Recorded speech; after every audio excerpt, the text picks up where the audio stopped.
Hello everyone, welcome to this lecture. In this lecture, we will talk about architecture domains in TOGAF. There are four domains: business, data, application, and technology. Let's uh, see about that. So, when we are talking about the business application, business data application, and technology architecture domains in enterprise, so these are aligned with the TOGAF standard or 10th editions. They are very commonly used in the enterprise architecture practices. Let's understand what are these models. TOGAF follows the BDAT or business data application technology model, which refers to four domains. Okay, what they are describing? They are describing the different aspects of the enterprise. These are typically addressed across the architecture development method or ADM phases. Okay, so B indicates here business, D indicates data, A indicates application, and T indicates technology.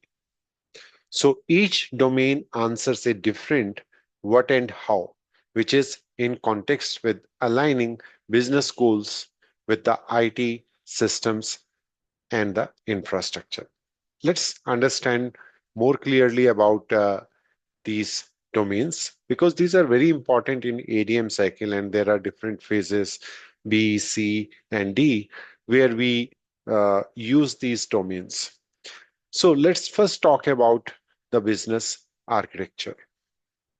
So business architecture, as the name suggests, whenever you are planning any strategy for the business or a governance model, or whenever uh, you or your organization define some process, then this particular domain is used. So what is the purpose? Defines the business strategy, governance, organizations, and key business processes of the enterprise.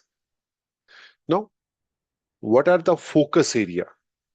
So focus areas are business goals and the business objectives, right? That is the first one.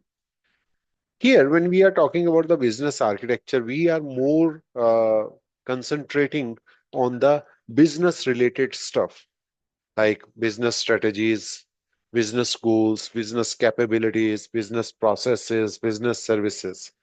Here, we are not talking about any application. We are not talking about any technology. We are not talking about the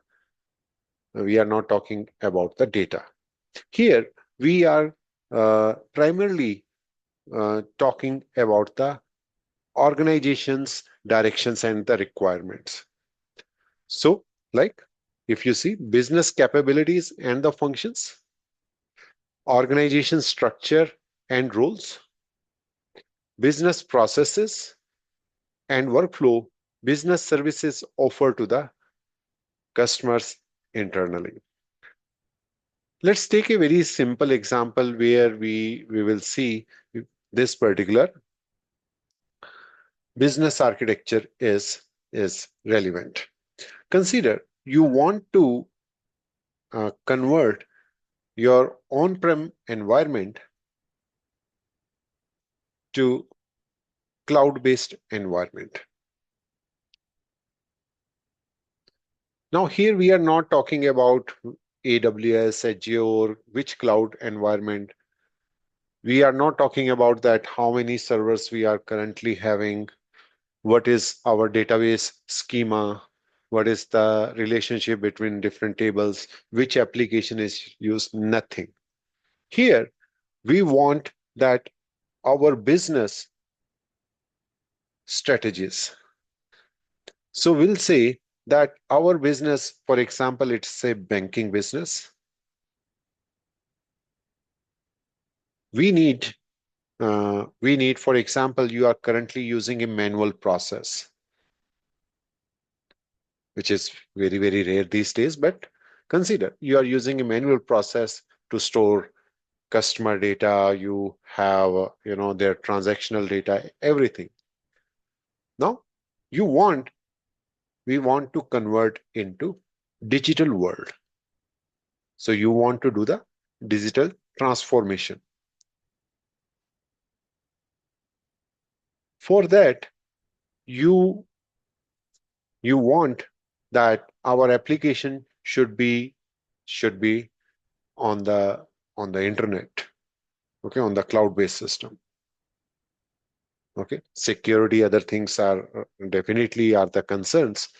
So here, this is your business goals and objective, right? So what are the business capabilities and functions? So uh, how means what are the things which we are doing? For example, we are maintaining customer data, we are maintaining their transactional data, we are storing their um, other details like their personal data, their lockers, etc. Organizational structures and rule. So in your organization, what is the structure? Who is in the top management? Who is the manager of that particular bank, right?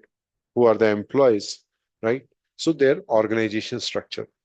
What is the current process? That is the business process and workflow. So that you want to convert into the digital world, right?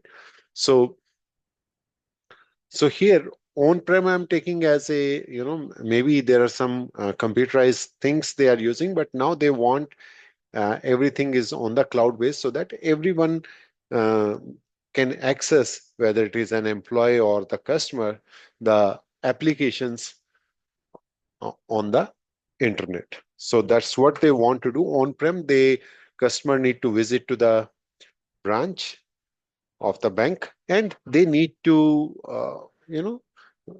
ask certain questions or inquiries, or is if there is any concern, they need to visit to the bank. But now you want that most of the problem is to be resolved by internet banking. So for that they need a cloud-based system.